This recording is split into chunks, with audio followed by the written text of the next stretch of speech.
जय जगन्नाथ बंधुगण मु इंजीनियर दीप्तिरंजन पंडा मोर हास्यरसात्मक रम्य रचनार गल्पटीर शीर्षक आज होची गुरस्थ वशीकरण मंत्र। सती क्लब्र वार्षिकोत्सव तारका होटेल राहुकेतुर कन्फरेन्स गृह जोरदार भाव चली था। क्लब्र समस्त 167 जन जाक सभ्या एठार उपस्थित था। समस्त देहरु आसुथिबा विभिन्न प्रकार दामी इंपोर्टेड परफ्यूम्र बास्ना मिलित होई वातावरण को आहुरी गरम कर दे था। आज दिनटी राजधानी रे थिबा लेडीज ब्यूटी पार्लर मानकर खूब आमदानी दिन थिला। सती क्लब्र प्रत्येक सभ्या ब्यूटी पार्लर को जाई किए बाल रे रंग लगाइस तो किए बब कट्रे बाल को काटी, किए गंजा कट करिस तो किए माधुरी कट करिस। प्राय समस्त फेसियाल करी निजर बयस को 10-15 वर्ष कमेवा को चेष्टा करिसंत। केउ सती ता मुंडरे अंडा घसीची तो किए लेंबू घसीची, कहीं मुंडरे महू लगाई सांपरे बाल को धोई दामी दामी पाटशाड़ी बा कहीं चकमकी सालवार कमीज पिंधि होटेल राहुकेतुरे उपस्थित होइछ।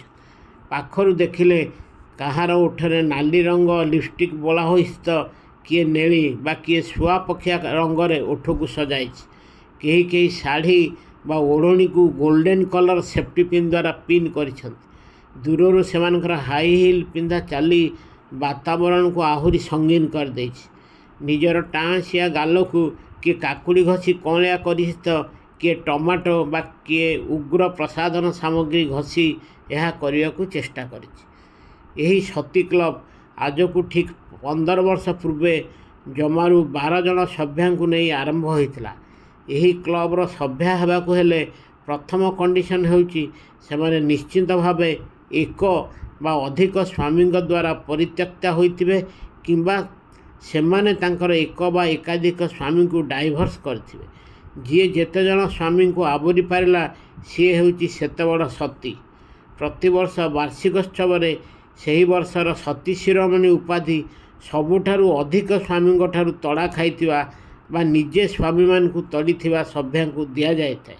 सती क्लब्र विशेषत्व है जोठारे जेतेबेले क्लब्र मीटिंग चले स्टेजर पछपटे स्क्रीन रे पंचसती यथा अहल्या, कुंती, तारा, द्रौपदी और मंदोदरी काल्पनिक फोटो टंगा जाए।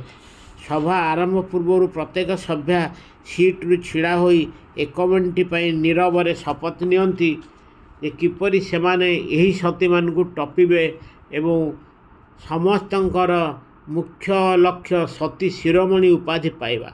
यही 15 वर्ष जो 15 जन सती शिरोमणि उपाधि पाइछंती केही आज जाए द्रौपदी रेकर्ड को टपी पारि नाहंती। अर्थात सेमाने अति बेसी 5 जन गुरस्थों ठारू तड़ा खाइछंती बा निजे तड़ीछंती। किंतु जहाँ आशा करा जाउची यही रेकर्ड आउ बेसी दिन रहिबो नाही। आसंता वर्ष निश्चिंत भाव में कहीं ना कहीं 5 पतिरु अधिक थर तड़ा खाइथिबा रेकर्ड अतिक्रम करेंगे। आज ये वार्षिकोत्सव गोटे नुआ कथा उपर डिस्कसन हेबो।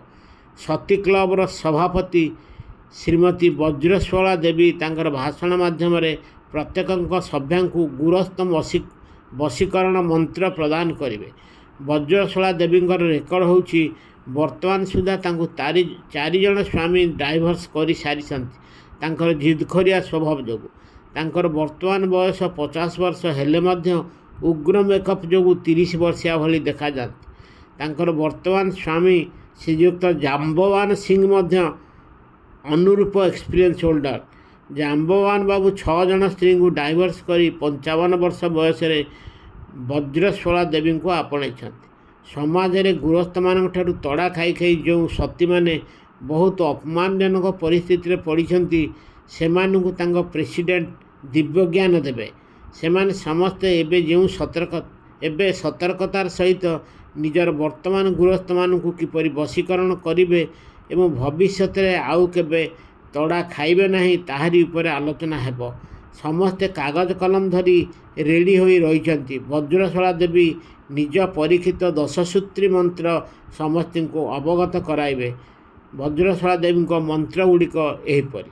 मंत्र नंबर 1 ଆଗକୁ ଗୃହସ୍ଥମାନେ କହୁଥିବା ପ୍ରତ୍ୟେକ କଥାକୁ କେବେ ହେଲେ ନା କରିବ ନାହିଁ।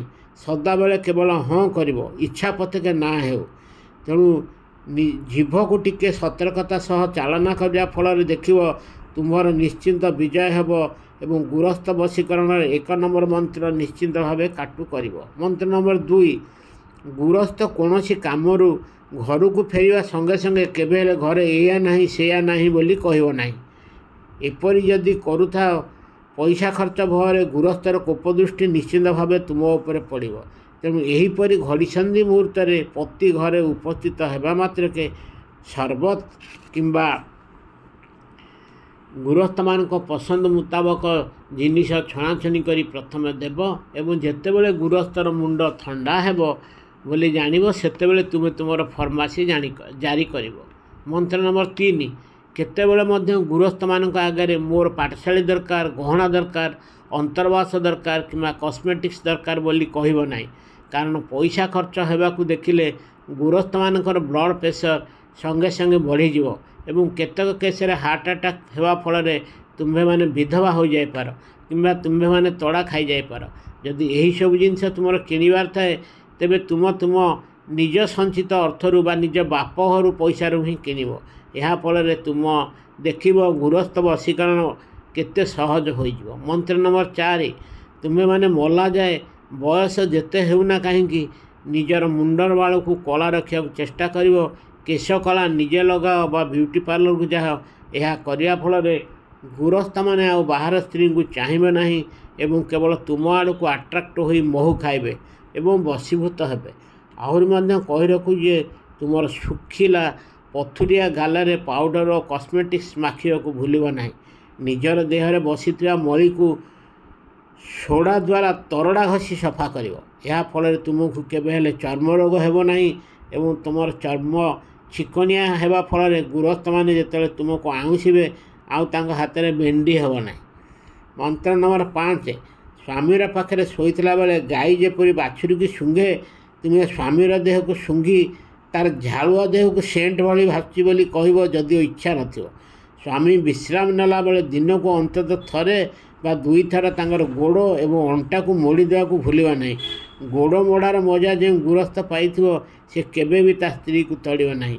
ଏହି ସୂତ୍ର ପ୍ରୟୋଗ କରିବା ଫଳରେ ତୁମେ ଦେଖିବ ଏହାଦ୍ୱାରା ଗୃହସ୍ଥମାନେ ଭୋକିଲା କୁକୁର ଭଳିଆ ଅଳ୍ପ ଦିନରେ ତୁମ ପାଖରେ ବଶୀଭୂତ ହୋଇଯିବେ। ମନ୍ତ୍ର ନମ୍ବର 6, ସମୟ ଅଭାବରୁ ଗୃହସ୍ଥମାନଙ୍କର ପ୍ୟାଣ୍ଟ ସାର୍ଟ ପଛେ ସଫା ନ କର କିନ୍ତୁ ନିଶ୍ଚିତ ଭାବରେ ସେମାନଙ୍କର ଚଡ଼ି ଗଞ୍ଜି ଓ ଝାଳୁଆ ରୁମାଳକୁ ଠିକ୍ ଭାବରେ ଇଚ୍ଛା ବିରୁଦ୍ଧରେ ହେଉ ପଛେ ସଫା କରିବ। ଦେଖିବ କିଛି ଦିନ ପରେ ତୁମ ଗୃହସ୍ଥ ଜୋକ ଲାଗିଲା ପରି ତୁମ ପିଛାରେ ଲାଗିଥିବ। ମନ୍ତ୍ର ନମ୍ବର 7, ଏହି 7 ନମ୍ବର ମନ୍ତ୍ରଟି ହେଉଛି ଗୁରୁ ମନ୍ତ୍ର। ଏହାକୁ କେବେ ହେଲେ ଭୁଲିବ ନାହିଁ। ତୁମ ବାପଘରର ଲୋକେ ଯଦି ତୁମ ପତି ଘରକୁ ବୁଲିବାକୁ ଆସିଥାନ୍ତି ତାଙ୍କର ଚର୍ଚ୍ଚା ଯାହିତାହି କରିବ, କିନ୍ତୁ ଶ୍ୱଶୁର ଘର ଲୋକେ ଯଥା ଶାଶୁ ଶ୍ୱଶୁର ନଣନ୍ଦ କି ଦିଅର ବୁଲିବାକୁ ଆସିଥିବେ ତେବେ ତାଙ୍କର ଚର୍ଚ୍ଚା ଉତ୍ତମ ରୂପେ କରିବ। ଏହା କରିବା ଦ୍ୱାରା ଗୃହସ୍ଥ ବଶୀକରଣ ମନ୍ତ୍ରର କମାଲ ତୁମେ ଦେଖିବାକୁ ପାଇବ। ମନ୍ତ୍ର ନମ୍ବର 8, ନିଜର ପତି ଆଗରେ ଭିତରେ ଯାହା ଥାଉ ନା କାହିଁକି ସବୁବେଳେ ନିଜ ବାପଘର ଲୋକଙ୍କର ଦୋଷ କାଢ଼ିବ ଏବଂ ସ୍ୱାମୀ ଘର ସବୁ ଲୋକଙ୍କର ଗୁଣକୁ ଟେକି କରି କହିବ। ଏହିପରି ସବୁବେଳେ କଲେ ତୁମ ଜୀବନରେ ଆଉ କେବେ ହେଲେ ତଡ଼ା ଖାଇବାର ଭୟ ନଥିବ। ମନ୍ତ୍ର ନମ୍ବର 9, ଗୃହସ୍ଥ ଯଦି ମଦ ବା ସିଗାରେଟ୍ ଖାଏ ଅବା ନାଇଟ୍ କ୍ଲବ୍କୁ ଯାଇ ବାହାର ସ୍ତ୍ରୀ ଲୋକଙ୍କ ସହିତ ନାଚେ ଭିତରେ ଯେତେ ଘୃଣାଭାବ ଥାଉ ପଛକେ ତାର ମୁହଁରେ ତାକୁ ଏହି ରାଜକୀୟ ଗୁଣ ଗୁଡ଼ିକ ପାଇଁ ଟେକିବାକୁ ପଛାଇବ ନାହିଁ। ଏହିପରି ବାରମ୍ବାର କଲେ ଗୃହସ୍ଥ ବଶୀକରଣ ମନ୍ତ୍ର କିଛି ଦିନ ପରେ ଠିକ୍ ଭାବରେ କାଟୁ ନିଶ୍ଚିନ୍ତ ଭାବରେ କରିବ।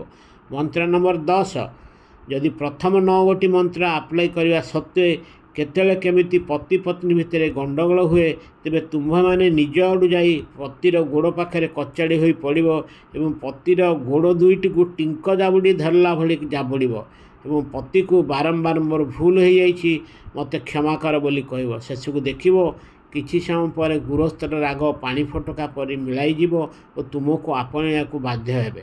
ଶେଷକୁ ମୋର ତୁମ୍ଭମାନଙ୍କୁ ଅନୁରୋଧ, ଆଉ ଗୃହସ୍ଥମାନଙ୍କ କାମରେ ଅଯଥା ବିଦ୍ରୋହ ନ କରି ଏହି 10 ସୂତ୍ରୀ ମନ୍ତ୍ରକୁ ଆପ୍ଲାଏ କରିବ ଏବଂ ଦେଖିବ ମଲା ପର୍ଯ୍ୟନ୍ତ ଆରାମରେ ସ୍ୱାମୀ ସୁଖ ପାଇବ।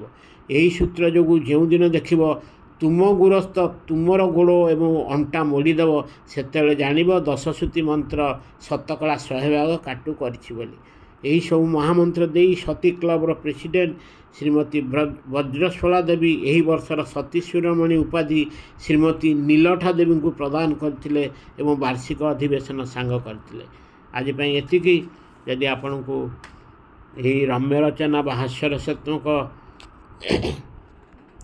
कहानीटी भल लगी तेज यहाँ लाइक करेंगे और शेयर भी करेंगे। जय जगन्नाथ।